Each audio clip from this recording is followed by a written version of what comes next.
একটা মাছের রেসিপি আজকে ট্রাই করব, জানি না কেমন হবে, নিজের মনের থেকে আবিষ্কার করলাম। এখানে মাছটাকে আমি নুন, গোলমরিচের গুঁড়ো, লেবু রস দিয়ে 20 মিনিট মতো মেখে রেখে দিয়েছি। আর এখানটাতে বেশ কিছুটা পেঁয়াজ কুচি করে নিয়েছি, আর পেঁয়াজ আমি বেটে দিয়েছি, পরে সেটা দেখাচ্ছি। এখন মাছটাকে সাদা তেলে আমি একটু ভেজে নেব।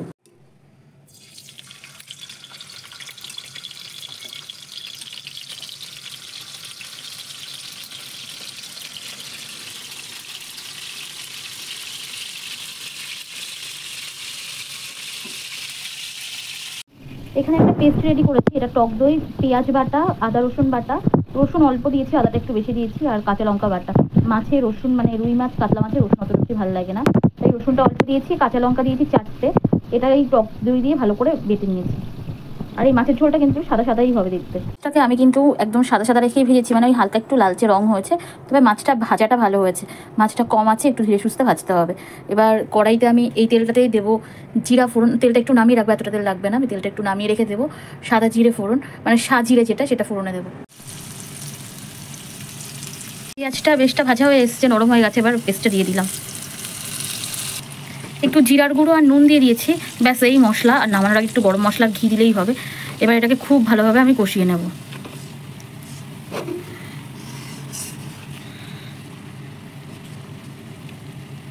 অ্যাকচুয়ালি মাছের ঝোল ঝাল এগুলো তো খাওয়াই হয়, তো আজকে ইচ্ছে হলো একটু অন্যরকমভাবে বানাবো। প্রথমে ভেবেছিলাম দুধ দিয়ে মাছটা বানাবো, তবে দুধ দিয়ে মাছ বানালে আমি তার ভিতরে একটু আমন্ড বাটা দিই। তো আমন্ড আমার কাছে ছিল না এই মুহূর্তে, যে কারণে আমি দুধ দিয়ে বানাচ্ছি না। তারপর ভাবলাম যে দই দিয়ে বানাবো, তো দই দিয়ে বানালেও সর্ষে পোস্ত অনেক কিছু দিতে হয়, তাই ভাবলাম দই দিয়েই বানাবো, বাট আজকে একদম অন্য একটা রকমভাবে বানাবো। তো জানি না এই রেসিপিটা, মানে ট্রাই করছি প্রথমবারের জন্য, তো এটার নাম কি আমি দেবো সেটাও জানি না। তো তবে তোমরা কারা কারা এইভাবে ট্রাই করে মানে থাকো বা এরকমভাবে বানাও, তো আমাকে একবার একটু কমেন্ট করে জানিও, আর এটার এক্স্যাক্টলি নাম কি সেটাও আমায় জানিও। এখানে ভালোভাবে কষিয়ে নিয়ে আমি জল অ্যাড করে দিয়েছি, গরম জল।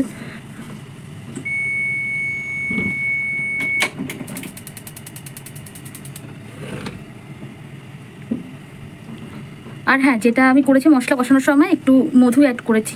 এখানে তোমরা চাইলে চিনি অ্যাড করতে পারো, আমরা চিনিটাকে খাওয়া একটু অ্যাভয়েড করার চেষ্টা করছি, যে কারণে মধুটা অ্যাড করেছি। তো এইটা এবার খুব ভালোভাবে ফুটে উঠলে, গামাখা গামাখা যখন হয়ে যাবে, তখন নামিয়ে নেব গরম মশলা দিয়ে। একদম রেডি হয়ে গেছে, পারফেক্ট একটা গ্রেভি হয়েছে। আমার তো দেখে এখনই খেতে ইচ্ছে করছে, তবে পেটে জায়গা নেই, নাহলে হয়তো এখনই আমি ভাতটা নিয়ে বসে যেতাম খেতে। আর উপর থেকে আমি আরেকটু মধু দিয়ে দিয়েছি, কারণ মিষ্টিটা একটু কম লাগছিলো, টক আর ঝালটা একটু বেশি লাগছিলো। এটা খেতে একটু টক মিষ্টি টাইপের হবে। এখন জাস্ট আমি ভেবেছিলাম প্রথমে গরম মশলা দেবো, তো আমি লাস্টে ডিসাইড করলাম যে গরম মশলাটা দেবো না, আমি দেবো এখানটাতে একটু ভাজা মশলা। আমি এরকম একটা কৌটোয় করে সবসময় ভাজা মশলা রেডি করেই রাখি, এটাই জাস্ট একটু দিয়ে দেবো। জাস্ট দেখুন একবার কতটা লোভনীয় হয়েছে। কেউ যদি ট্রাই না করেন রেসিপিটা, আমি বলবো অবশ্যই একবার ট্রাই করবেন, কারণ এটা খুব একটা মশলা দিয়ে করাও লাগে না, আর খেতেও খুব ভালো হয়, টেস্টি হয়।